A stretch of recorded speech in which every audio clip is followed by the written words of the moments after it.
Hello students, good morning. तो आज हम नीट एग्जाम 22 में इकोलॉजी एनवायरनमेंट से रिलेटेड जो 13 to 14 क्वेश्चंस आए हुए हैं उनका एक्सप्लेनेशन प्रस्तुत कर रहे हैं। मेनली जो क्वेश्चंस आए हुए हैं वो क्वेश्चंस आपका रिलेटेड है किससे, आपका प्रिडेशन जिसको अपन परभक्षिता बोलते हैं। इसके अलावा आपका डिकम्पोजिशन आपको मालूम है कि भाई जो भी ऑर्गेनिज्म है जब उसकी डेथ हो जाती है तो एक स्पेसिफिक टाइम के बाद उसके ऊपर जो माइक्रो ऑर्गेनिज्म है वो अटैक करते हैं और अटैक करने के बाद उसकी बॉडी का डिकम्पोजिशन किया जाता है।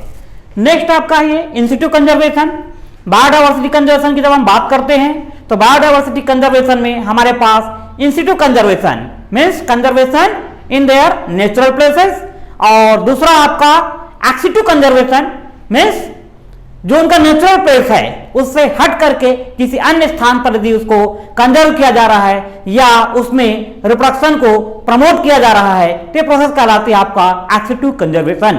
तो आज का वीडियो हमारा इन्हीं का एक्सप्लेनेशन होगा और ध्यान देंगे ये जो वीडियोज है ये आपका केवल नीट एग्जाम नहीं बल्कि देश में जो यूपीएससी का एग्जाम होता है या डिफरेंट स्टेट में जो स्टेट पीएससी के एग्जाम्स होते हैं तो उनके लिए भी ये यूजफुल वीडियो है। तो आइए पहले कॉन्सेप्ट को हम समझते हैं। यहां पर सबसे पहला आता है जब हम बात करते हैं प्रिडेशन की बात करते हैं तो एक रिलेशनशिप है। मेनली यहां पर ध्यान देना कि जो भी क्वेश्चंस हैं वो एनसीईआरटी की बुक से ही हैं, कोई भी ऐसा क्वेश्चन नहीं है जो एनसीईआरटी की बुक में आपका ना दिया हुआ हो। और ये स्पेशली आपका 12th क्लास की जो एनसीईआरटी की बुक है वहां पर आपका 3 चैप्टर है। 3 चैप्टर आपका जिसमें इकोसिस्टम, दूसरा आपका पॉपुलेशन ग्रोथ और नेक्स्ट आपका एनवायरनमेंट कंजर्वेशन या पॉल्यूशन कंट्रोल और बायोडायवर्सिटी कंजर्वेशन से रिलेटेड टॉपिक है यहाँ पर। तो उसी के बेस पर जब हम रिलेशनशिप की स्टडी करते हैं तो रिलेशनशिप में अपने को मिलता है सिम्बायोसिस।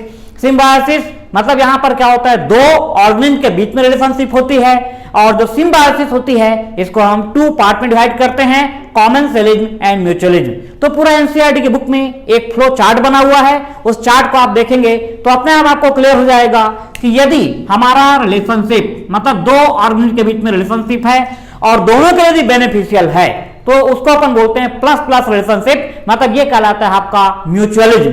आगे चल के इसको हम डिफाइन करेंगे। जैसे लाइकेन है, लाइकेन क्या है, एग्जांपल ऑफ म्यूचुअलिज्म, मतलब ये एल्गी और फंगस दोनों के लिए क्या होता है, बेनिफिशियल रिलेशनशिप होती है, तो ये हुआ आपका म्यूचुअलिज्म। फिर नेक्स्ट आता है आपके पास ये कॉमेंसलिज्म की हम बात करते हैं। कॉमेंसलिज्म में क्या होता है कि एक के लिए तो क्या होगा, ये बेनिफिशियल होगा लेकिन दूसरे के लिए क्या होगा, no loss no profit. Commensalism, commensalism का एग्जांपल हम पढ़ते हैं presence of E coli bacteria in our colon, मतलब हमारे कोलोन में जो एस्चेरिचिया कोलाई बैक्टीरिया है ये हमारे लिए विटामिन के और B12 की सिंथेसिस कर रहा है लेकिन हमसे इसको ना तो कोई नुकसान है ना ही कोई इसको प्रॉफिट है। तो ऐसा रिलेशनशिप आपका कहलाता है, ध्यान देना यहां पर, इसको अपन बोलते हैं कॉमेंसलिज्म के नाम से जाना जाता है। इसके अतिरिक्त यदि हम बात करते हैं आपका प्लस माइनस रिलेशनशिप, तो प्लस माइनस रिलेशनशिप इसमें आ जाता है आपका प्रिडेशन।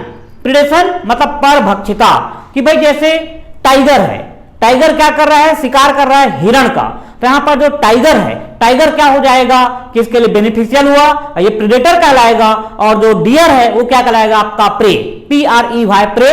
तो ये आपको ध्यान रखना है। तो एक को लाभ हुआ लेकिन दूसरे को क्या हुआ, माइनस हुआ, उसके लिए हार्मफुल हुआ रिलेशनशिप। और सेम ये रिलेशनशिप आपका पैरासिटिज्म में होती है, परजीविता।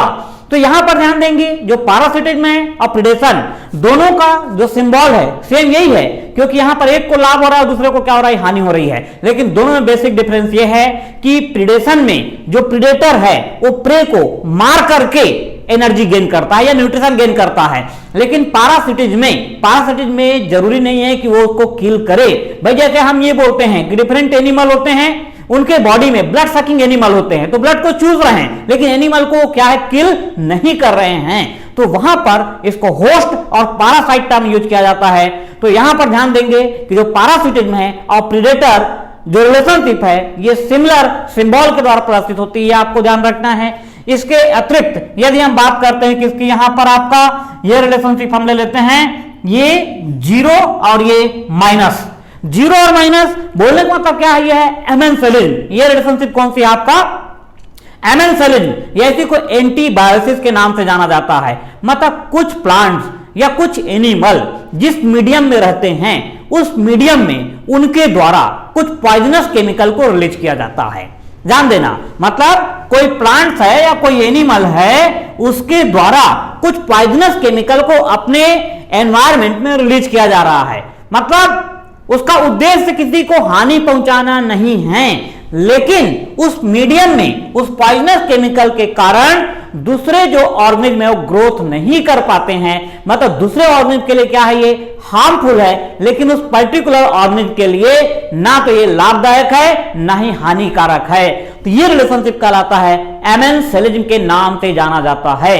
तो इसी के बेस पर एग्जाम में आपका क्वेश्चन आया हुआ है। तो आइए पहले हम जो प्रेडेटर और इससे रिलेटेड जो क्वेश्चंस हैं, दो क्वेश्चंस हैं यहाँ पर प्रेडेटर से रिलेटेड, दोनों क्वेश्चन को हम देख लेते हैं कि इनका कॉन्सेप्ट है क्या। देखिए ये क्वेश्चन है आपका, क्वेश्चन आपका which one of the following statements cannot be connected to predation. मतलब कौन सा स्टेटमेंट है जो कि प्रेडेशन से संबंधित नहीं है।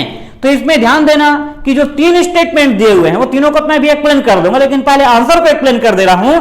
यहां पर बोल रहा है both the interacting species are negatively impacted. मतलब यहां पर क्या बोल रहा है कि प्रेडेशन में जो दोनों स्पीसीज एक दूसरे से संबंधित हैं, दोनों के लिए रिलेशनशिप क्या होती है, नेगेटिव होती है। ये गलत आंसर है, यही यहां पर हमारा आंसर बनेगा, क्योंकि ये प्रेडेशन से संबंधित नहीं है। क्योंकि प्रेडेशन में आप क्या देख रहे हैं कि एक के लिए प्लस है और दूसरे के लिए क्या है आपका माइनस है, और यहां पर ऑप्शन में क्या दे दिया है ये कि दोनों के लिए ये रिलेशनशिप नेगेटिव होती है। तो इस तरीके से ये हमारा आंसर बना। इसके अलावा जो इसमें काम का पॉइंट है, देखिए जो प्रेडेशन रिलेशनशिप है ये बेनिफिशियल है। कैसे बेनिफिशियल है, ध्यान देना यहां पर दो तीन तरीके से। मतलब एक पॉइंट तो आपको बोल रहा है it help in maintaining species diversity in a community. मतलब किसी एक कम्युनिटी में जो प्रेडेटर है ये क्या होता है आपका बेनिफिशियल होता है, ठीक है। और दूसरा एक बोल रहा है it might lead to extinction of a species. मतलब यहां पर जो प्रेडेशन है दोनों तरीके से इसका इंपॉर्टेंस है, दो तरीके से इंपॉर्टेंस। मतलब एक तो क्या है कि जो प्रेडेटर है यदि प्रे को बहुत ज्यादा भोजन के रूप में इस्तेमाल करेगा तो प्रे क्या हो जाएगा, विलुप्त हो जाएगा। प्रे क्या हो जाएगा आपका, विलुप्त हो जाएगा। ये तो बहुत जनरल कॉन्सेप्ट आपको समझ में आ गया, ठीक है। अब दूसरा पॉइंट आपका ये बोल रहा है कि ये बायोडाइवर्सिटी को मेंटेन करने में भी हेल्पफुल है। ये कैसे हेल्पफुल है, ध्यान रखना कि जो प्रेडेटर है, मान लिया जाए प्रेडेटर यदि नहीं रहेगा, मतलब इसमें केस स्टडी की गई है। केस स्टडी एनसीईआरटी बुक में आप देखेंगे तो रॉकी माउंटेन के पास का जो एरिया है, पैसिफिक ओशियन का एरिया है, टाइडल एरिया, वहां पर एक्सपेरिमेंट किया गया कि वहां पे जो स्टारफिश है, स्टारफिश एज ए प्रेडेटर वहां पर प्रेजेंट है। तो वहां पर क्या किया गया, स्टारफिश को उस एनवायरमेंट से रिमूव कर दिया गया। तो रिमूव करने से यह देखा गया कि जो वहां पर इंटर स्पीसीज थी, इंटर स्पीसीज बोलने का मतलब यह है कि मान लिया जाए हम ये बोलते हैं आपका कि ये आपका सब प्रे हैं, ये सब क्या हमने बना दिया यहां पर आपका ये प्रे हो गए, ये सभी यहां पर क्या है आपका प्रे हैं ये, ठीक है। और ये मान लिया जाए हमारे पास क्या है, ये प्रेडेटर है, ये हमारे पास क्या हो गया, ये प्रेडेटर हो गया, ठीक है। और ये यहां पर क्या है आपका, ये सब प्रे की अलग अलग ये वैरायटी है, ठीक। मतलब ये जो प्रेडेटर है इस प्रे को भोजन के रूप में क्या करता है, इस्तेमाल करता है, और इनकी जो पॉपुलेशन ग्रोथ है उनको कंट्रोल करके रखता है। अब मान लिया जाए क्या किया गया, ये जो स्टारफिश है, इस स्टारफिश को क्या है उस पर्टिकुलर एनवायरनमेंट से रिमूव कर दिया गया, मतलब उसको वहां से हटा दिया गया। उसका रिजल्ट क्या हुआ, उसका रिजल्ट ये हुआ कि ये जो प्रे है इनका नंबर क्या हो गया, या इनकी जो पॉपुलेशन है ये बढ़ते चले गई। इनकी पॉपुलेशन क्या होते चले गई आपका, ये बढ़ते चले गई। और आपको ध्यान रखना है कि जब पॉपुलेशन बढ़ती है तो उनके बीच में क्या होता है, कंपटीशन शुरू हो जाता है। उनके बीच में क्या हो जाता है, कंपटीशन शुरू हो जाता है, प्रतियोगिता शुरू हो जाती है। मतलब एक स्पीसीज आपका ये है और दूसरी स्पीसीज ये है, इनके बीच में स्टार्ट हो गया कंपटीशन, स्टार्ट हो गया, आया समझ में। और इस कंपटीशन के परिणाम स्वरूप ध्यान देना कि जो कंपटीशन है, कंपटीशन जो होता है रिलेशनशिप के बेस पे यदि बोले तो ये माइनस माइनस के द्वारा प्रदर्शित होता है। जो कंपटीशन होता है ये क्या होता है, दोनों के लिए माइनस होता है, मतलब इसके लिए भी माइनस होगा और इसके लिए माइनस होगा, और इस कंपटीशन के परिणाम स्वरूप कई स्पीसीज क्या होती है, विलुप्त हो जाती है।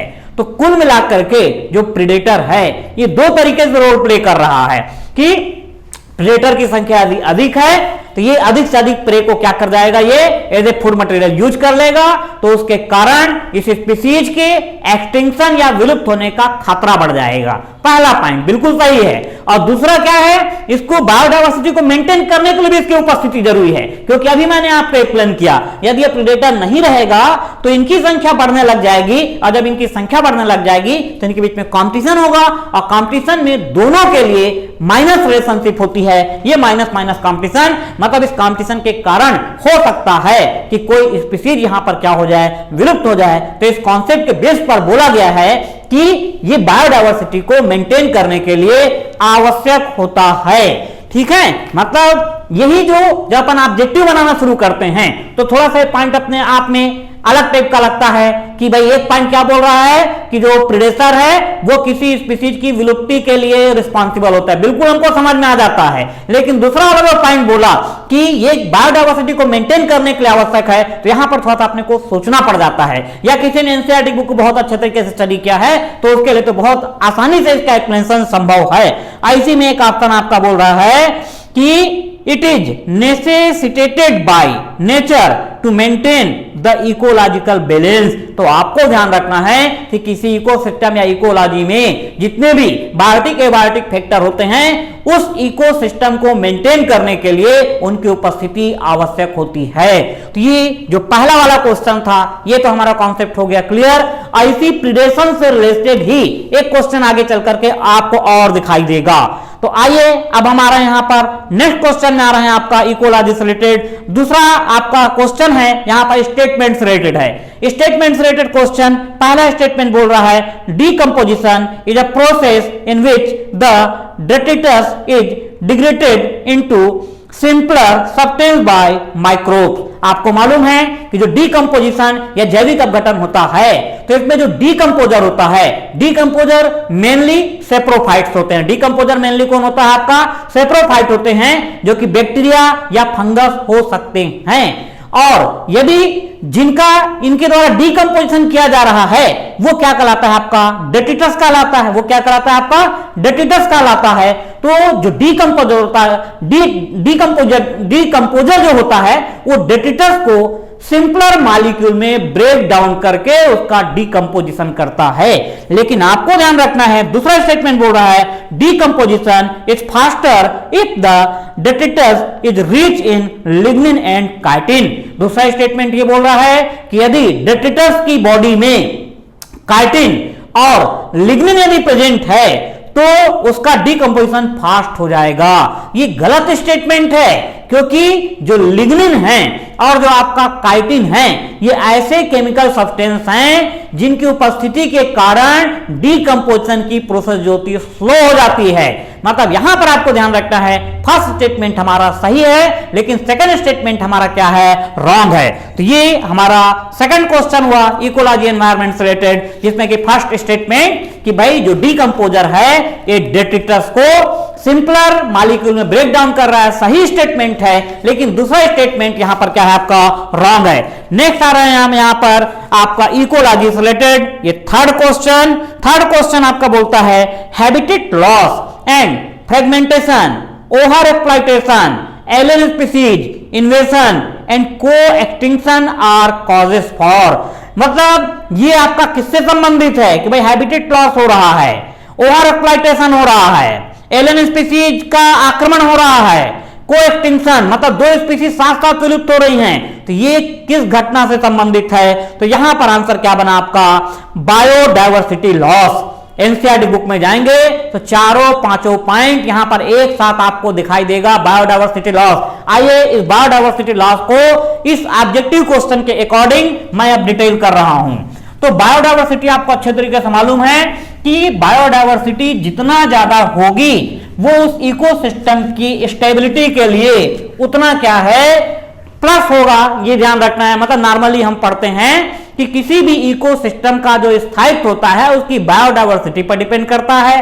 और आपको मालूम है कि जो ट्रॉपिकल रेन फॉरेस्ट वहां पर क्या होता है, सफिशिएंट हैबिटेट होने के कारण मैक्सिमम बायोडायवर्सिटी वहां पर पाई जाती है। तो ये बायोडायवर्सिटी लॉस के लिए कौन कौन से पॉइंट हमारे रिस्पॉन्सिबल है, देखिए पहला पॉइंट तो आपको क्लियर हो गया भाई, बार बार एग्जाम में क्वेश्चन आता है कि बायोडायवर्सिटी लॉस के लिए सबसे मेन रीजन क्या है। तो सबसे मेन रीजन आप क्या बताएंगे, हैबिटेट लॉस। ठीक है, अब हैबिटेट लॉस जब आप एनसीईआरटी की बुक को पढ़ते हैं तो वहां पर पूरा बताया गया है कि आज से कुछ समय पहले जो ट्रॉपिकल रेन फॉरेस्ट है ये पूरे अर्थ का अबाउट 14% पार्ट को एरिया कवर करता था। ठीक है, लेकिन वर्तमान में मुश्किल से 6% एरिया यहां पर ट्रॉपिकल रेन फॉरेस्ट में बच गया है। मतलब यहां पर क्या हुआ, ओवर एक्सप्लॉइटेशन। भाई जो मानव है अपनी आवश्यकताओं की पूर्ति के लिए जो वन है या जो फॉरेस्ट है उसका क्या करता है, दोहन करता है, एक्सप्लॉइटेशन करता है। लेकिन ये बैलेंस नहीं है भाई। आज की तारीख में हमारे पास एक कॉन्सेप्ट आ गया सस्टेनेबल डेवलपमेंट, लेकिन सस्टेनेबल डेवलपमेंट की जो विचारधारा को फॉलो नहीं किया जा रहा है और मानव अपनी आवश्यकताओं की पूर्ति के लिए ओवर एक्सप्लॉइटेशन, मतलब अधिक से अधिक अपन वनों का क्या कर रहे हैं, विनाश कर रहे हैं। तो ये भी क्या है, हमारा बायोडायवर्सिटी लॉस के लिए रिस्पॉन्सिबल है, ध्यान रखेंगे। और यहां पर नेक्स्ट पॉइंट आपको बोल रहा है, ये पहला पॉइंट तो बोला कि पॉपुलेशन एक्सप्लॉइटेशन, दूसरा बोल रहा है कंपटीशन, तीसरा बोल रहा है बायोडायवर्सिटी लॉस और चौथा आपका बोल रहा है नेटलिटी। तो ये आंसर हमारा क्या बना है, बायोडायवर्सिटी लॉस। और बायोडायवर्सिटी लॉस के लिए जो सबसे मेन रीजन है वो है हैबिटेट लॉस एंड फ्रेगमेंटेशन।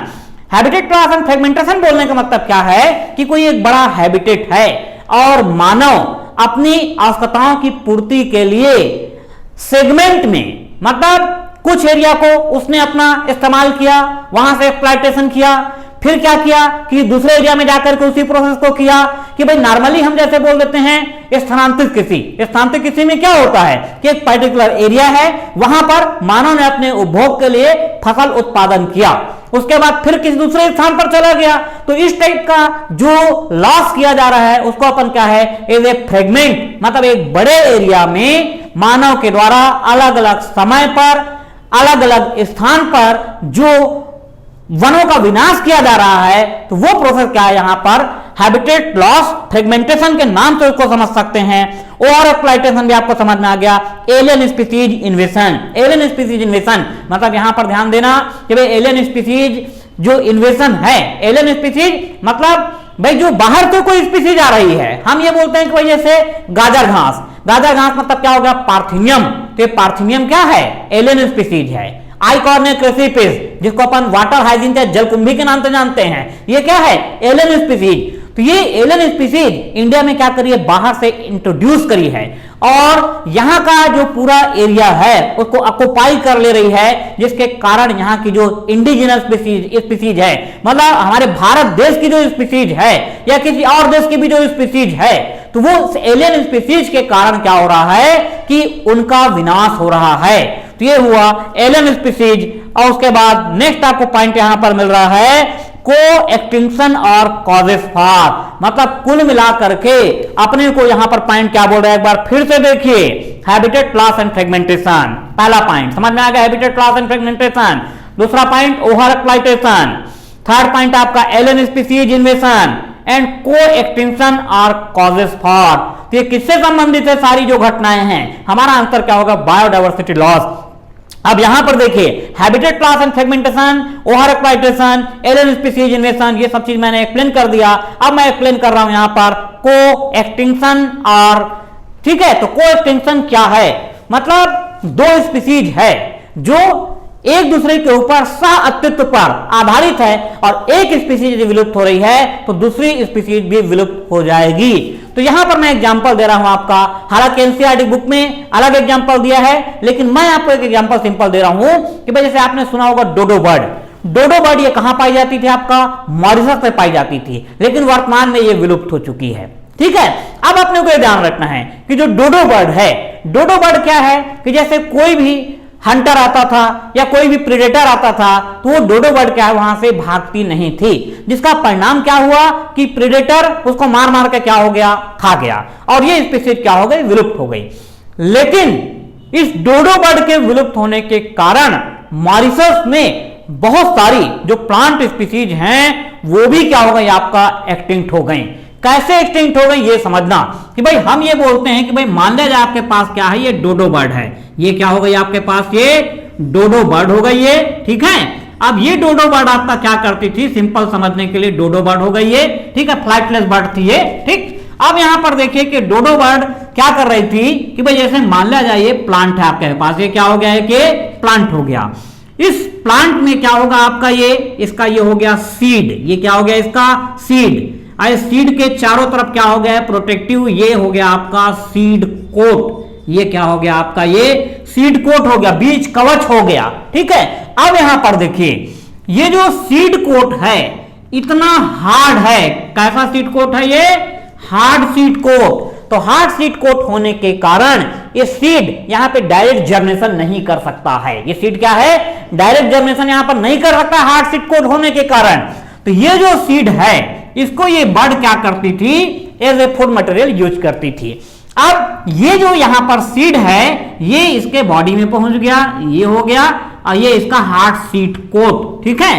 अब ये जो इसका डाइजेस्टिव सिस्टम है, इसके डाइजेस्टिव सिस्टम में कुछ ऐसे एंजाइम हैं जिसके इफेक्ट के कारण ये सीड कोट क्या हो जाएगा, डिजॉल्व हो जाएगा। और सीड कोट डिजॉल्व होने के बाद ये अनडाइजेस्टिव फूड मटेरियल के फॉर्म में ये क्या हो गया, यहां से बाहर आ गया। अब इसका सीड कोट डिजॉल्व हो गया और ये सीड अब ये जो फिकल सब्सटेंस है, ठीक है, यह अपचित भोजन के रूप में बाहर आ गया और अब ये इजीली जर्मिनेशन करके यहां पे न्यू प्लांट का फॉर्मेशन कर सकता है। तो ये दोनों, जब ये डोडो बर्ड विलुप्त हुई तो उसके साथ साथ प्लांट की स्पीशीज भी विलुप्त हो गई। तो ऐसा जो विलुप्ति हुआ, दोनों को एक्सटिंक्शन, मतलब साथ साथ दोनों क्या हो गए आपके, विलुप्त हो गए। तो ये है इसका कॉन्सेप्ट, यहां पर ध्यान देंगे। ये भी आपकी स्टोरी यहां पर क्लियर हो गई, ठीक है। तो हैबिटेट लॉस एंड फ्रेगमेंटेशन और एक्सप्लॉयटेशन, एलियन स्पीशीज इन्वेशन एंड को एक्सटिंक्शन आर कॉजेस फॉर, हमारा आंसर क्या बना, बायोडायवर्सिटी लॉस। मतलब ये सभी कारण हैं, किस चीज का कारण है, जैव विविधता के विनाश का कारण है या बायोडायवर्सिटी लॉस के रीजन है। आइए नेक्स्ट क्वेश्चन अपन देखते हैं इकोलॉजी से रिलेटेड, ठीक है।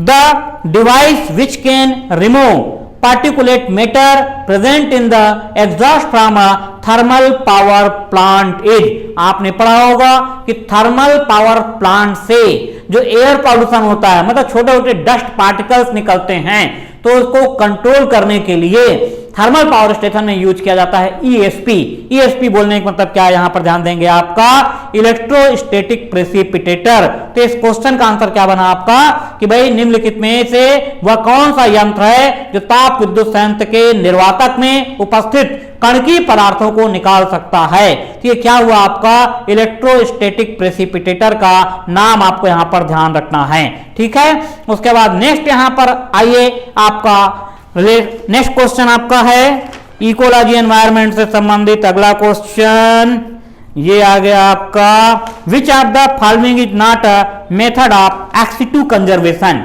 Ex situ conservation, in situ conservation. देखिए जब हम कंजर्वेशन की बात करते हैं, बायोडायवर्सिटी कंजर्वेशन की बात करते हैं, तो हमारे पास दो आता है, एक इंसिटू कंजर्वेशन, शुरू मैंने बता दिया कि जो भी ऑर्गेनिज्म है या जो भी प्लांट या एनिमल है उसको उसके नेचुरल प्लेस में यदि अपन संरक्षण प्रदान कर रहे हैं, वो इंसिटू कंजर्वेशन है। इंसिटू कंजर्वेशन में आपका काउंट होता है, ठीक है, नेशनल पार्क, उसके बाद sanctuaries, biosphere reserve area, hot spot, ये सब क्या है आपका इंसिटू कंजर्वेशन के प्लेस है। इसके अलावा जो एक्सिटू कंजर्वेशन है, भाई इंसिटू कंजर्वेशन में एक विशाल जो इकोसिस्टम उसको कंजर्व करने के लिए है, और मान लिया जाए किसी पर्टिकुलर स्पीशीज को यदि कंजर्व करना है तो उसके लिए अपन एक्सिटू कंजर्वेशन, मतलब seed bank, germ plant bank, cryo preservation, micro propagation, ये सारी टेक्निक को हम यूज कर सकते हैं। तो यहां पर ऑप्शन में आपका दिया हुआ है, क्वेश्चन आपका क्या है ये, which one of the following is not a method of ex situ conservation. Ex situ conservation से संबंधित कौन नहीं है, तो ऑप्शन आपको दिख रहा है नेशनल पार्क, क्योंकि नेशनल पार्क क्या है आपका इंसिटिव कंजर्वेशन का प्लेस है। और बाकी इन विट्रो फर्टिलाइजेशन, तो भाई इन विट्रो फर्टिलाइजेशन है तो लेबोरेटरी में किया जाता है। एक्सिटिव कंजर्वेशन हुआ। माइक्रो प्रोपोगेशन मतलब जस्ट लाइक टिश्यू कल्चर, ऊतक संवर्धन तकनीक ये भी लेबोरेटरी में अपन करते हैं। और क्या है यहाँ पे क्रायो प्रिजर्वेशन मतलब आपका -196 डिग्री सेल्सियस टेम्परेचर पर जो कंजर्वेशन किया जाता है वो क्या है, क्रायो प्रिजर्वेशन। तो ये भी क्या है आपका लेबोरेटरी से रिलेटेड है, मतलब एक्सिटिव कंजर्वेशन से संबंधित हुआ।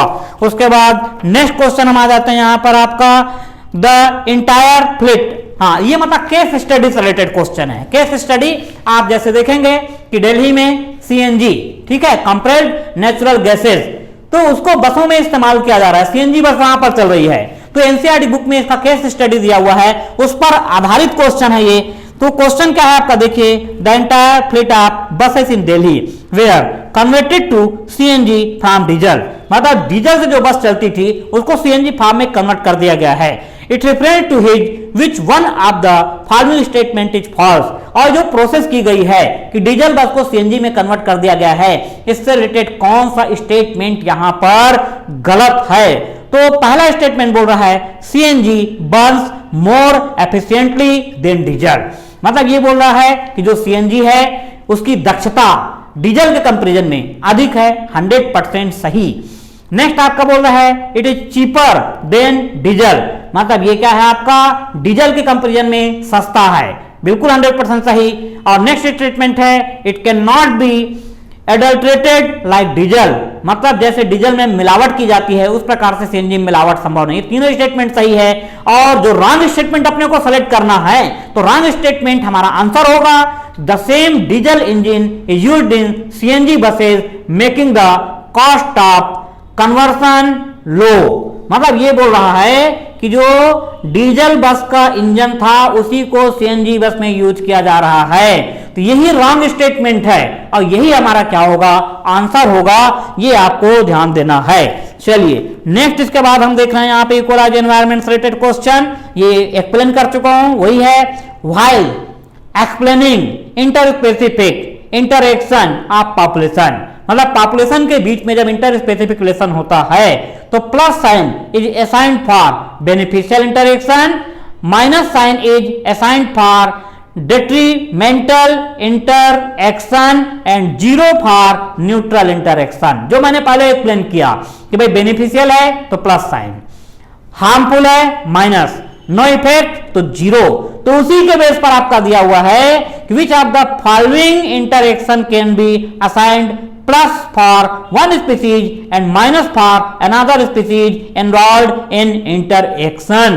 तो यहां पर इसका आंसर क्या बना आपका, प्रिडेशन। बाकी जो दूसरे ऑप्शन है वो एमेंसेलिज्म, कॉमेंसेलिज्म एंड कॉम्पिटिशन है। तो अभी मैंने पहले कुछ देर पहले एक्सप्लेन किया कि जो एमेंसेलिज्म होता है, एमेंसेलिज्म क्या होता है, zero minus relationship, commensalism plus zero relationship और कंपटीशन दोनों के लिए माइनस माइनस रिलेशनशिप होती है, इतना आपने को ध्यान रखना है। इसके बाद नेक्स्ट हमारा जो क्वेश्चन है इकोलॉजी एनवायरनमेंट का, ये आपको मिलेगा यहां पर ecology environment which one of the following will accelerate phosphorus cycle, मतलब इसमें से कौन सा फास्फोरस साइकिल को बढ़ाने से संबंधित है। तो ध्यान रखना कि जो सल्फर साइकिल और फास्फोरस साइकिल है इसको हम स्टडी करते हैं सेडिमेंट्री साइकिल। और ध्यान रखेंगे रॉक जो चट्टान है, rock is the major source of phosphorus, ठीक है। तो जब यहां पर क्या होगा, वेदरिंग ऑफ रॉक मतलब हैवी रेनफॉल होगी, आया में हैवी रेनफॉल होगी, उसके बाद क्या होगा, चट्टान में तेज धूप पड़ेगी, फिर हैवी रेनफॉल होगी, तो इसके कारण जो चट्टान है वो स्मॉल पार्टिकल्स में टूटने लगती है। इसी प्रोसेस को क्या बोलते हैं, वेदरिंग ऑफ रॉक। और ये किससे संबंधित है, क्योंकि फास्फोरस का जो मेजर सोर्स है वो क्या है, चट्टान है, इसलिए किससे संबंधित हुई आपका ध्यान रखेंगे। क्वेश्चन देखिए विच one of the following will accelerate phosphorus cycle, phosphorus cycle को बढ़ाने में कौन मददगार होगा। तो आपको ध्यान रखना है वेदरिंग ऑफ रॉक्स, ठीक है। उसके बाद नेक्स्ट क्वेश्चन यहां पर हमारा है आपका नेक्स्ट क्वेश्चन इकोलॉजी एनवायरनमेंट, ये दिया है detritivores break down detritus into smaller particles, this process is called, तो ये बिल्कुल सिंपल है, इस प्रोसेस को अपन क्या बोलेंगे, डीकंपोजिशन। शुरू में ही मैंने एक्सप्लेन कर दिया डीकंपोजिशन। उसके बाद नेक्स्ट क्वेश्चन आपका दिया हुआ है पॉपुलेशन से रिलेटेड है, ये इकोलॉजी एनवायरनमेंट के पार्ट में ही पॉपुलेशन वाला टॉपिक भी आता है। If 8 Drosophila in a laboratory population of 80 died during a week, the death rate in the population is. तो यहां पर ध्यान देना है, ये भी एनसीईआरटी बुक में डायरेक्ट आपका दिया हुआ है कि डेथ रेट कैसे निकालना है और आपका बर्थ रेट कैसे निकालना है।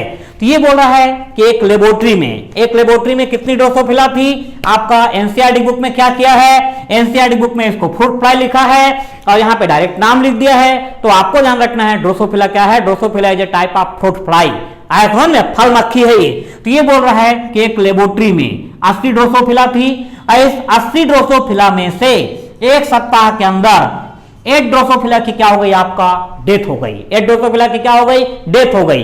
तो आपको ध्यान रखना है कि 8 ड्रोसोफिला की डेथ हुई कितने में, ये आपका 80 में, कितने समय में, पर वीक, प्रति सप्ताह की बात कर रहा है। तो जब आप इसको यहां पर ये सॉल्व कर देंगे तो आपका आंसर क्या हो जाएगा, ध्यान रखना है यहां पर, ये आपका हो जाएगा ये 0.1, क्या हो जाएगा आपका ये 0.1 हो जाएगा ये, ठीक है। तो ये हमारा क्या हुआ, यहां पर आंसर हुआ। और ये आपका एग्जाम में क्वेश्चन दिया है, लेकिन एनसीईआरटी की बुक में ड्रोसोफिला को क्या लिखा है, फ्रूट फ्लाई, और इसके जगह में क्या क्या है आपका 4 फ्रूट फ्लाई, कितने में आपका 40 में। तो इसी को क्या कर दिया यहां पर, जो इसके नंबर्स हैं उसको मॉडिफाइड करके दूसरा क्वेश्चन बना दिया है, ठीक है। तो इसके अकॉर्डिंग अपन जाएंगे तो भी हमारा आंसर क्या होगा, 0.1 ही आएगा। तो इस तरीके से आपको यहां पर ये ध्यान रखना है, ठीक है। तो ये भी हुआ इकोलॉजी एनवायरनमेंट से रिलेटेड क्वेश्चंस। उसके बाद नेक्स्ट क्वेश्चन आपका इकोलॉजी से रिलेटेड यहां पर आपको दिखाई दे रहा है, हाँ, institute conservation refer to. Institute conservation किससे संबंधित है, तो आपको अभी जो मैंने बता दिया, पहला ऑप्शन बोला protect and conserve the whole ecosystem, संपूर्ण इकोसिस्टम को कंजर्व करने से संबंधित है क्या आपका यहां पर इंस्टीट्यूट कंजर्वेशन। तो ये भी कॉन्सेप्ट हमारा हो गया क्लियर, ठीक है। पहला वाला ऑप्शन ही है, बाकी जो second option conserve only high risk species, conserve only endangered species, conserve only acting species, ये सभी आपका एक्टिव कंजर्वेशन से रिलेटेड हैं, ठीक है। इसके बाद नेक्स्ट आपका इकोलॉजी का क्वेश्चन और है यहां पर आपका इकोलॉजी, हाँ, identify the micro organism which is responsible for the production of an immunosuppressive molecule cyclosporin A, ठीक है। तो आपको ध्यान रखना है जो साइक्लोस्पोरिन ए यहां पर क्वेश्चन आपका दिया हुआ है, क्या दिया हुआ है आपका, ये साइक्लोस्पोरिन की बात कर रहा है, ये हो गया आपका साइक्लोस्पोरिन ए। इसका प्रोडक्शन क्या आता है, ध्यान देंगे यहां पर, trichoderma polysporum. Trichoderma polysporum is a type of fungus, ये क्या है, एक प्रकार का फंगस है और इसके द्वारा प्रोड्यूस किया जा रहा है, क्या प्रोड्यूस किया जा रहा है, साइक्लोस्पोरिन ए। और ये एक प्रकार की मेडिसिन जैसी होती है जो कि ब्लड में कोलेस्ट्रॉल लेवल को डाउन करने के लिए इस्तेमाल की जाती है। और साथ ही ये क्या है, इम्यूनोसप्रेसिव मॉलिक्यूल है, immunosuppressive molecule, it is useful in organ transplantation. जब अपन पूरा इम्यूनोलॉजी को पूरा पढ़ेंगे तो वहां पे इसका कॉन्सेप्ट और बहुत अच्छे तरीके से आपको क्लियर होगा। फिलहाल यहां पर आंसर को बस आप ध्यान रखेंगे।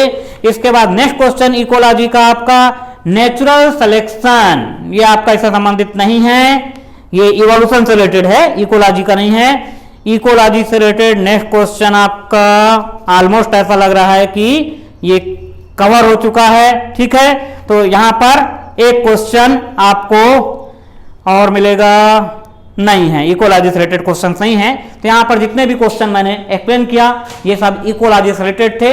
और ध्यान रखेंगे कि ऑलमोस्ट सारे क्वेश्चन आपका एनसीईआरटी बुक में दिए हुए हैं, तो एनसीईआरटी की बुक को बहुत अच्छे से पढ़िए। जो क्वेश्चन मैंने एक्सप्लेन किया वो बुक में भी दिया हुआ है, लेकिन अपन उसको क्या कीजिए में एक्सप्लेन कर सकते हैं और साथ ही आपको ये चीज समझ में भी आ सकती है, तो इसलिए हमने आपको यहां पर एक्सप्लेन किया। तो कंटिन्यूअस वीडियो को देखते रहिए और अपनी तैयारी को आगे बढ़ाते जाइए, क्योंकि समय धीरे धीरे बीतता जाएगा, आपको पता नहीं चलेगा कि कब आपका नीट एग्जाम 23 बिल्कुल नजदीक आ चुका है। तो बिल्कुल कंटिन्यूअस अपनी स्टडी कीजिए। मिलते हैं नेक्स्ट